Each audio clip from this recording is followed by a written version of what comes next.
pelesiran atau studi atau belajar? Baik, tema hari ini menimbang perlu tidaknya studi tour buat lembaga pendidikan. Ini tentunya yang menarik yang nanti akan kita bahas.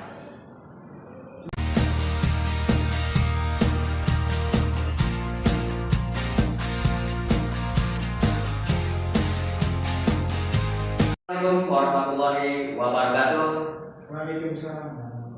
Salam pendidikan, cerdas, berwawasan, luar biasa. Jumpa kembali dengan saya Dodo Jalabdu di podcast Pepesan. Podcastnya Dewan Pendidikan Kabupaten Karawang. Pendidikan pintu awal menuju kesuksesan. Berpendidikan itu keren. Baiklah, terima kasih. Baiklah, hari ini Rabu tanggal 15 Februari 2023. Ada hal yang menarik tentunya hari ini untuk kita bicarakan, ya, kaitan dengan apa ya, pelesiran atau studi atau belajar. Baik, tema hari ini menimbang perlu tidaknya studi tour buat lembaga pendidikan. Ini tentunya yang menarik yang nanti akan kita bahas. Sebagaimana kita ketahui, hampir seluruh kegiatan belajar mengajar dilakukan di ruang kelas. Nah, ini tuh mungkin karena memang kegiatan ini yang paling baik dilakukan untuk pemberian materi pada peserta didik. Namun demikian, kalau terus-menerus dilakukan di ruang kelas, di dalam kelas, tentunya peserta didik ini akan bosan ya Pak ya? Akan bosan. Tentunya perlu situasi yang memang membuat kita refreshing lagi luar. Tentunya ada kegiatan yang dinamakan study tour. Ya, study tour. Bentuk study tour ini terdiri area wisata, area wisata, ada outing class, ada pengenalan lingkungan, juga ada media wisata. Nah, itu bentuk-bentuk daripada studi tour. Dan alhamdulillah hari ini telah hadir di tengah-tengah kita ya, seorang narasumber yang keren tentunya, kaitan dengan ulin jalan-jalan. Nah, kita akan tanya lebih dalam lagi ya, kaitan dengan regulasi, kaitan dengan permasalahannya, persoalan, dan bagaimana persiapan-persiapan yang harus dilakukan untuk pelaksanaan itu ini. Baiklah, satu pantun untuk beliau. Pantunnya bunga kaliandra di pinggir lapang. Daunnya lebat, tidak ada penalu. Bapak Haji Indra, kita ucapkan selamat datang. Ya, semoga Bapak sehat dan bahagia selalu. Terima kasih. Apa kabarnya Pak hari ini? Baik Pak, alhamdulillah. Alhamdulillah baik. Beliau dengan nama lengkap Bapak Dr. Andes Haji Indra Kusuma, lahir 63 tahun yang lalu, tepatnya 20 Mei 1960, lulusan dari IKIP, ya, IKIP Bandung, jurusan bidang pendidikan bahasa Inggris. Ya, bahasa Inggris asli. Banyak bergaul dengan bule.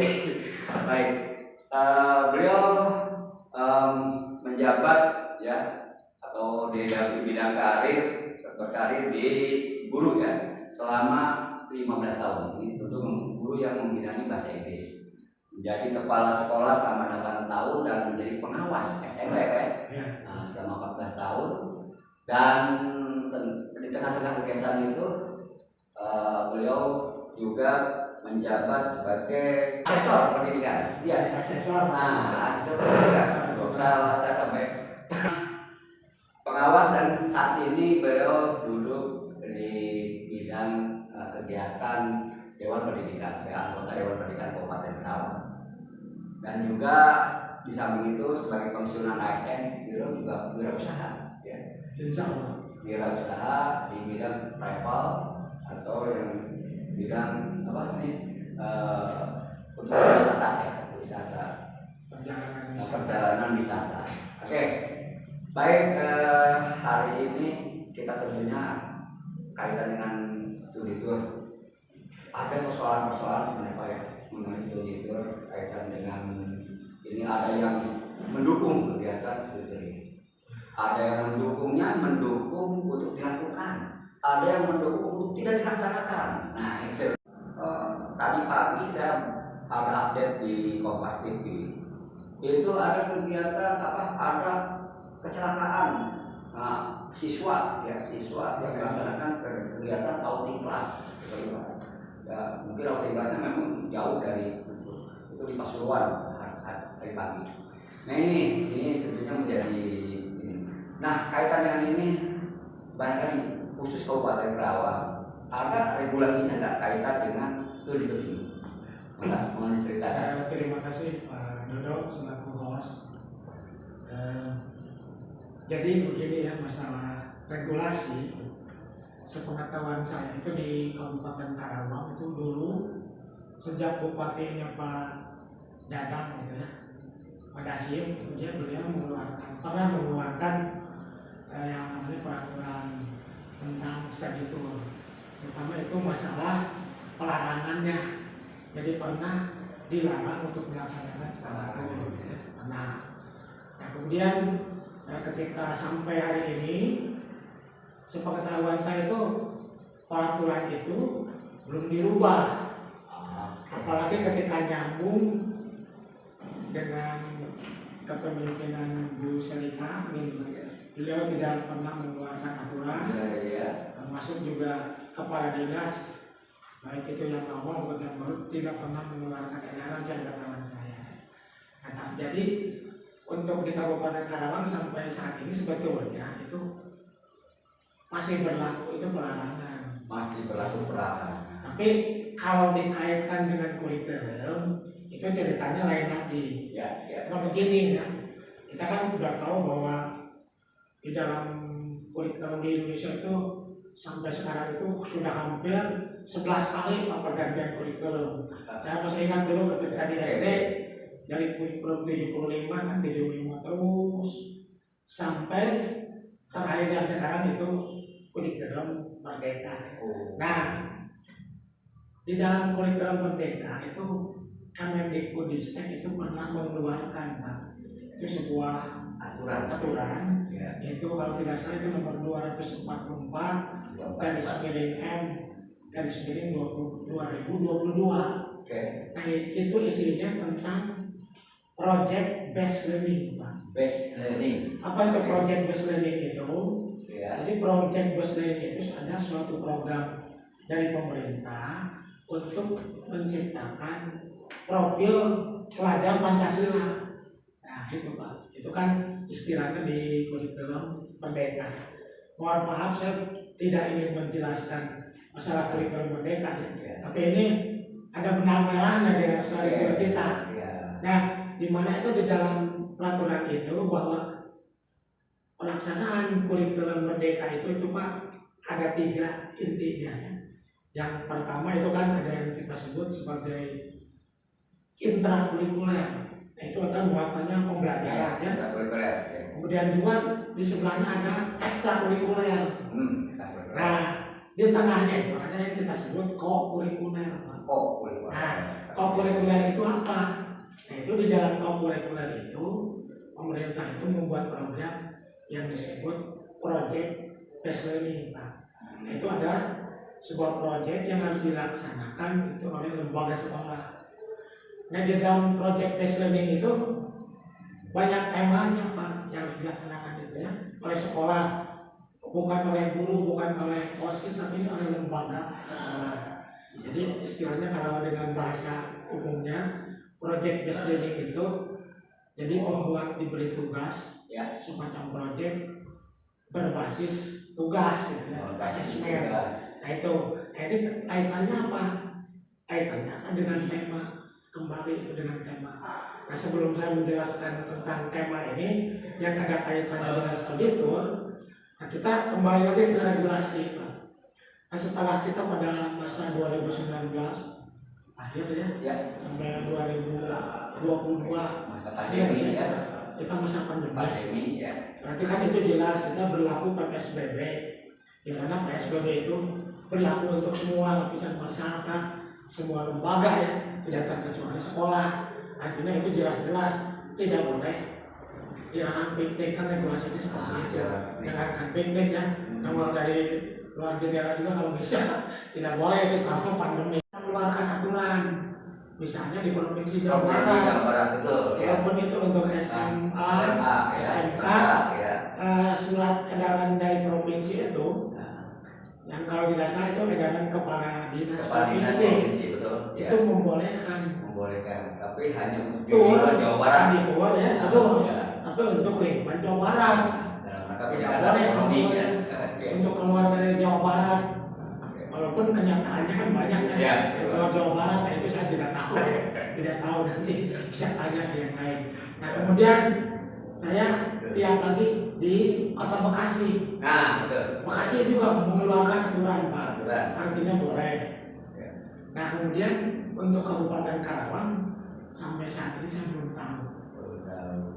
Tapi dengar-dengar kata kepala sekolah yang pernah ada edaran dari kepala dinas, saya lupa apakah kepala dinas yang lama atau yang baru pernah juga melarang itu yang namanya outing class itu dan lain-lain. Nah, tapi pada prakteknya tetap saja kan ini ada aja atau yang sekolah-sekolah tetap yang melaksanakan. Nah itulah mungkin kepala dinasnya mau bicara itu kan kenyataan ya.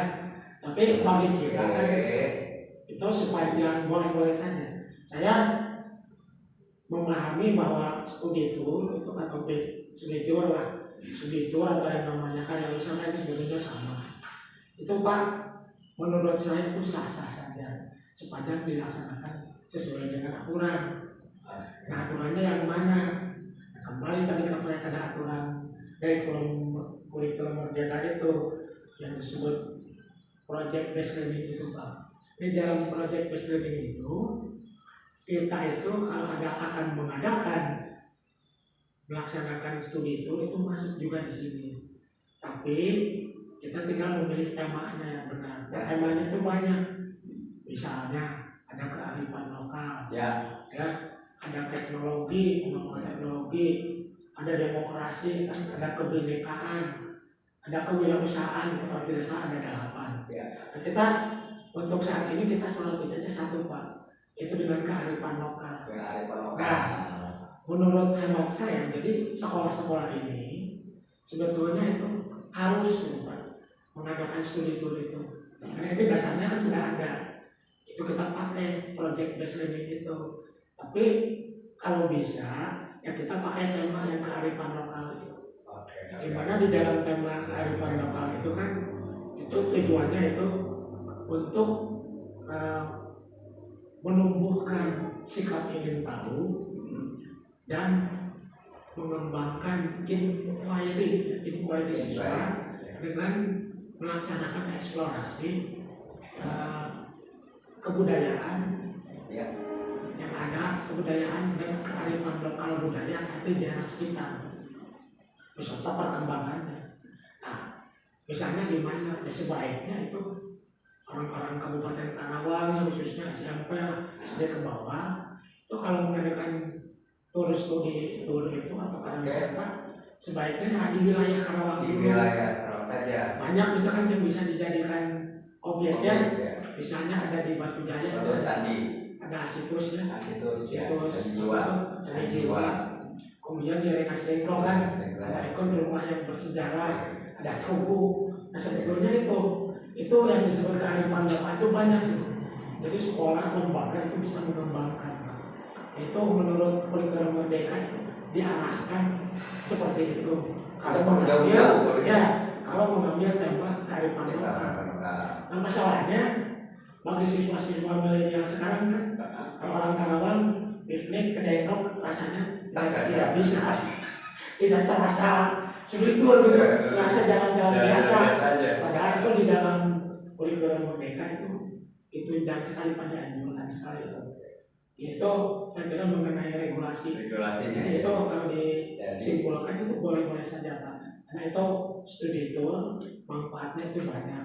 Apalagi kalau untuk tingkat SMA, SMK itu saya menganjurkan itu walaupun ada edaran dari dinas provinsi, tapi kan kita itu kan harus memilih objek-objek wisata itu yang betul-betul bermanfaat. Kalau dirasa di Kabupaten Karawang tidak ada yang memadai, ya apa salahnya? Betul. Mengenai regulasi ini. Ya. Nah, terima kasih Bapak narasumber ya kaitan dengan regulasi tadi ya. Nanti kita simpulkan. Nah, kemudian tentunya kaitan dengan ini pelesiran atau memang belajar. Nah itu ya. Nah kira-kira manfaatnya apa sih untuk kaitan dengan ini tentang storytelling Pak? Ya. Bagi lembaga, bagi guru, kemudian juga atau bagi siswa itu sendiri. Ya. Jadi kalau dikaitkan, saya kaitkan itu dengan kurikulum merdeka ya. Jadi kalau di dalam kurikulum merdeka itu manfaatnya itu banyak. Jadi salah satu metode karya wisata itu kan salah satu jalan atau metode pembelajaran untuk kan mencapai profil pelajar Pancasila itu. Nah, kalau kita sedikit barangkali itu yang disebut profil pelajar Pancasila itu indikatornya apa saja? Yang pertama kan kita itu mendorong anak untuk bertakwa kepada Tuhan Yang Maha Esa. Itu indikatornya. Ya. Dan berakhlak mulia itu nomor satu ya, indikatornya. Itu yang kedua, anak itu bisa berpikir mandiri Pak. Ya. Dengan adanya wisata. Kemudian yang ketiga kreatif Pak. Ya. Yang keempat itu bernalar kritis. Jadi anak itu kritis ya, ketika melihat sesuatu, maka dia itu akan otaknya itu akan langsung. Kemudian yang kelima itu ada yang disebut gotong royong Pak. Ya, kerjasama. Ciri-ciri indikator profil belajar Pancasila. Dan yang keenam adalah kebinekaan global Pak. Nah, untuk mencapai profil pelajar Pancasila itu tadi kan dicapai dengan proyek Buslearning tadi ya. Nah ini oleh lembaga, jadi manfaatnya untuk lembaga itu Pak bisa menjadi sebuah lembaga yang berkomitmen ya, berkontribusi terhadap lingkungan sekitar. Dia kan bisa bekerja sama dengan tempat-tempat objek-objek tertentu ya. Itu keuntungan untuk lembaga bisa menjadi kerjasama dengan dunia luar, dengan dunia industri kalau ada, terutama khusus dengan para pengelola. Itu untuk lembaga. Untuk guru, yang dia itu untuk guru Pak. Jadi dia memberi kesempatan kepada anak dia untuk menemukan jati dirinya sendiri Pak. Karena tanpa bimbingan guru, anak itu kan bisa kreatif sendiri. Ya. Bagaimana dia menemukan tadi inquiry, itu kemampuan inquiry yang meningkatkan ingin tahu terhadap budaya lokal, misalnya apa yang ada di Karawang, apa manfaatnya, bagaimana perkembangannya untuk guru. Yang kedua yaitu memberi kebebasan pada anak belajar secara mandiri ya. Itu untuk lembaga. Untuk guru, kalau untuk siswa itu manfaatnya banyak. Saya kira yang pertama itu menumbuhkan inquiry siswa, rasa ingin tahu terhadap sesuatu. Yang kedua, dia itu bisa berinteraksi langsung dengan objek, misalnya dengan pengelola situs, dengan pengelola dunia usaha, travel dan lain-lain ya. Misalnya anak yang ke melakukan studi tour ke misalnya ke Museum Geologi Bandung, dia kan bisa mengamati tentang apa bebatuan dan lain-lainnya. Kemudian dia bisa berinteraksi dengan para petugas di sana. Artinya dia bisa mengembangkan ilmunya secara mandiri tanpa bantuan guru dan buku ya. Nah, kemudian yang berikutnya itu manfaat untuk anak itu Pak bisa menjalin keakraban, baik itu dengan siswa sendiri, dengan sekelas, dengan siswa kelas, termasuk dengan guru. Karena fungsi guru itu kan Pak, dia itu kan guru itu bisa sebagai pendidik, bisa sebagai saudara, bisa sebagai sahabat. Dari situ peran keakraban bisa terjalin Pak. Kemudian yang unsur yang lain itu yang tidak kalah pentingnya, anak itu tidak jenuh Pak. Unsur depresinya dan healingnya ya, depresi dan healing. Saya kira itu Pak untuk manfaatnya bagi anak. Oke, ya terima kasih. Selanjutnya barangkali kaitan dengan yang kondisi ya selama beberapa tahun kebelakang kejadian-kejadian di perjalanan studi tour ya, ada terjadi kecelakaan ya, kemudian ada juga tidak terpantau di tempat wisatanya itu sendiri. Nah tentunya ini mungkin pelaksana itu dipersalahkan ya. Persiapan apa saja yang harus dilakukan untuk kegiatan tour ini ya. Tentunya mulai dari objeknya, objeknya, kemudian juga mengenai transportasinya. Ya. Jadi sebuah metode karya wisata atau stay yang baik itu tidak lepas daripada perencanaan yang matang. Oke. Ini dikaitkan dengan kurikulum Merdeka lagi, bahwa project based learning itu salah satu metode yang dilaksanakan itu bisa melalui studi tour atau karya wisata dengan mengambil tema yaitu kearifan lokal atau misalkan teknologi. Teknologi kan bisa kita pergi ke sebuah objek misalnya kan ada di Bandung, misalnya di kota Baru Parahyangan gitu. Ya, itu ada yang di situ ada sebuah pusat penelitian ya, yang banyak. Di Taman Mini juga ada yang banyak itu banyak. Misalnya kita bisa meneliti gempa bumi, tsunami, misalnya ada gitu. Itu kan dalam tema teknologi. Yang tadi yang saya sebutkan kearifan budaya, berarti kita mengunjungi tempat-tempat bersejarah. Itu yang pertama Pak, kita bikin persiapan yang matang. Satu, lembaga dalam ini kan sekolah itu Pak. Satu, membentuk kepanitiaan yang solid Pak. Ini jangan lupa di dalam membentuk kepanitiaan itu di sekolah itu ada yang namanya komite sekolah. Unsur komite sekolah harus selalu diikut sertakan di dalam perencanaan. Biasanya kan guru kesiswaan kepala sekolah dengan guru dengan OSIS, jarang dia melibatkan komite sekolah. Padahal itu unsur komite sekolah itu peranannya sangat penting, apalagi ketika menyangkut pendanaan gitu Pak ya. Itu peran kepala sekolah ikut sertakan dalam perencanaan. Ini pembentukan kepanitiaan Pak dengan Paris. Yang kedua, tadi kan membentuk tim kepanitiaan. Yang kedua Pak, menentukan objek. Menentukan tema dulu ya. Tadi temanya apa? Kalau temanya mau kearifan lokal, dari kemana kita mau mengunjungi objek wisata mana yang akan dikunjungi. Kalau temanya teknologi, mau ke mana? Ke pusat-pusat yang ada teknologi yang mana? Misalnya itu ya. Nah, setelah adanya tema, di situ Pak baru dilaksanakan yang keduanya tema. Satu tadi pembentukan kepanitiaan ya. Yang kedua tema. Kemudian yang ketiga menentukan tanggalnya Pak. Kapan itu ya akan dilaksanakan. Ya. Kemudian yang berikutnya menggunakan armada apa? Ya. Apakah itu menggunakan bis atau alat biasa atau pesawat terbang, misalkan kereta api. Itu. Yang berikutnya sekolah itu lembaga itu melakukan survei dulu Pak. Menjalin kerjasama dengan objek wisata besar akan dikunjungi. Kecuali kalau menggunakan jasa travel agency, itu tinggal duduk manis saja nanti. Jadi travel agency itu yang akan kalau mau menggunakan travel agency ada tinggal duduk manis. Itu persiapannya. Nah, jadi jangan lupa di dalam persiapan itu kepada anak. Setelah persiapan matang kan sudah survei. Selama berapa hari? Kapan mengingat pakaian dan lain-lain ini disiapkan. Kemudian nanti kita menentukan apa yang harus dibawa oleh anak untuk persiapan apa. Yang berikutnya siapkan asesmen Pak, jangan lupa.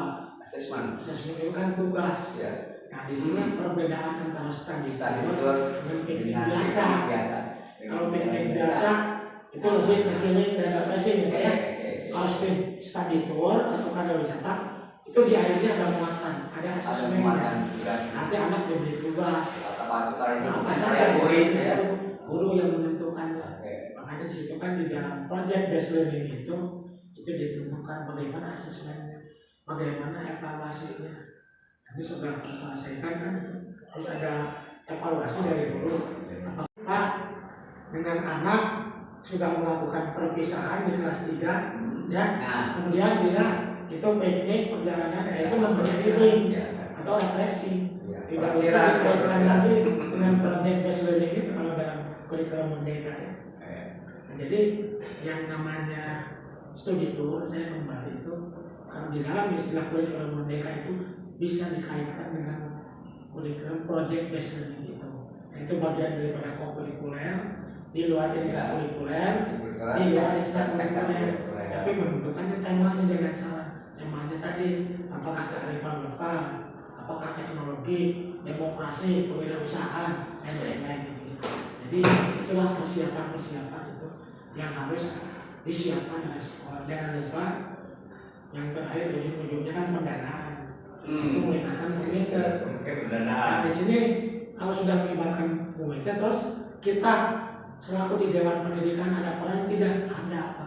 Kita itu di dalam kurikulum merdeka diberi porsi sebagai mitra untuk melaksanakan penyuluhan kepada lembaga sekolah tentang manfaat dan lain-lain. Maksud itu bagaimana dilaksanakan kegiatan komite dan lain-lain. Nah, saya kira itu panduan ya untuk manfaatnya dari manfaatnya penting itu. Oke. Yang mulai terang ya kaitan dengan masa studi itu. Yang mudah-mudahan di kedepannya ya setelah pandemi ini kalau tadi memang belum ada kejelasan secara regulasi ya. Untuk Karawang ya. Untuk Karawang. Kalau secara provinsi memang arahnya mungkin provinsi ke tingkat SMK atau SMA ya. Tapi untuk ke bawahnya di tingkat kabupaten untuk SD, SMP. Nah juga kaitan dengan studi ini, usia sebenarnya yang perlu diinginkan. Berapa tahun sebenarnya yang harus diajak gitu ya, usia sekolah. Ya. Jadi kalau di dalam usia itu Pak bisa saja itu dilaksanakan untuk anak-anak mulai dari PAUD juga. PAUD ya.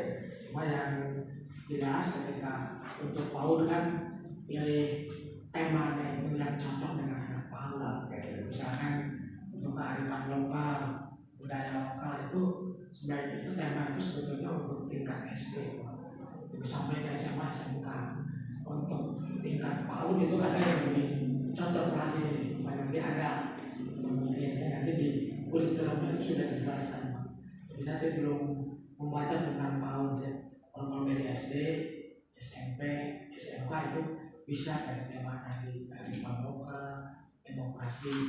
Jadi mulai dari usia PAUD, SD, SMP, SMK itu bisa untuk usia relatif. Jadi yang membedakannya temanya apa? Jadi kalau anak SD, misalkan jangan dibawa dulu ke teknologi tinggi gitu. Jadi khawatirkan dia kurang mampu untuk memahami. Soalnya anak-anak SMA, SMK itu kan lebih memahami. Pelajaran fisikanya yang lebih tinggi kan. Kalau anak SMP, tema kearifan lokalnya lebih baik dia ke situs-situs sejarah. Lebih baik usia untuk usia SMP. Jadi sementara itu kan menurut anak masing-masing bisa dibawa itu lingkungan lah di kabupatennya lah gitu ya. Itu cocok. Lebih cocok itu ya untuk pengenalan lingkungan di kabupaten itu sendiri ya. Tentang apakah situs sejarah, kemudian ada wisata di selatan. Kita lah di selatan ada di cerita-cerita yang di Pangkalan juga ada. Kemudian di utara wilayah ke sana ke Cilamai juga. Oke, alhamdulillah terima kasih Pak Haji Indra yang telah menyampaikan materi kaitan dengan studi ini. Beberapa menjadi catatan bagi kita ini tentunya nanti perlu juga Pak Haji mungkin sebagai di Dewan Pendidikan untuk memberikan masukan ke pemerintah daerah kaitan dengan regulasi ya. harus jelas begitu barangkali atau memang apakah dikeluarkannya oleh dinas pendidikan atau memang oleh pemerintah daerah. Mungkin ada saran atau pesan untuk kaitan studi tour yang dikhususkan kepada lembaga. Ya, jadi untuk para lembaga pendidikan di Kabupaten Karawang, jadi kalau mau melaksanakan studi tour atau karya wisata itu boleh para stakeholder sekolah ya. Dalam hal ini jangan melupakan komite sekolah, karena itu komite itu memegang peranan penting itu dalam masalah pendanaan. Karena kan di dalam BOS tidak boleh kan itu, tidak ada istilah BOS untuk dipakai karya wisata. Makanya kan itu harus mencari donasi. Donasi itu yang paling mudah kan orang tua siswa. Nah, kalau menyangkut orang tua siswa, libatkanlah komite. Kemudian buatlah perencanaan yang matang, kemudian pelaksanakan dengan baik, sehingga itu hasilnya dampaknya dapat meningkatkan apa yang kita sebut dengan profil pelajar Pancasila. Selain itu juga ketika anak-anak sudah mencapai tingkatan profil Pancasila kan buat lembaga sekolah itu punya nilai plus. Kita juga sebagai guru mungkin bisa bahagia ya lihat anak-anaknya yang setelah melakukan metode ini mungkin pola pikirnya berubah, sikapnya berubah karena dampak daripada studi itu mungkin saja ada, sudah pasti jelas ada. Jadi laksanakan dengan penuh perencanaan yang baik dan laksanakan jangan sampai mengambil keuntungan, yang penting wajar-wajar saja. Tujuannya kan itu metode, jadi metode pembelajaran studi tour, jadi bukan mencari untung. Dan saya yakin tidak ada lembaga yang betul-betul yang mengkhususkan mencari untung mengadakan ini. Ini merupakan bagian dari pelaksanaan kurikulum Merdeka itu. Oke, terima kasih. Sukses selalu buat Pak Haji Indra atas masukannya dan juga informasinya kepada kami yang aktivitas di giat pendidikan ini. Baiklah, beberapa hal yang perlu saya sampaikan bahwasanya studi ini memang penting, penting, namun perlu juga regulasinya yang dengan jelas, gitu kan. Sebagai contoh, manfaat itu datanya menambah keimanan ketakwaan ya kepada Tuhan Yang Maha Esa, kemudian menjadi lebih mandiri, bisa meningkatkan refreshing otak, makin akrab dengan teman, dengan sahabat, dengan guru, kemudian bisa meningkatkan kesadaran dengan lingkungan, juga mengembangkan minat adanya, kemudian ada kreatif, menjadi kritis terhadap lingkungan itu sendiri. Itu barangkali tema hari ini. Kita laksanakan kegiatan study tour, mudah-mudahan bermanfaat. Ya. Kita perlu kaitan dengan study tour ini sudah siapkan ada para mitra sahabat wisata Anda. Silakan manfaatkan dan bisa lihat di website. Kemudian juga untuk kaitan dengan snacknya ada Good Morning. Ini custom birthday cake ya di Karawang. Silakan, itu semua ada di. Oke, salam pendidikan, cerdas, berwawasan, luar biasa. Terima kasih. Wassalamualaikum warahmatullahi wabarakatuh. Waalaikumsalam.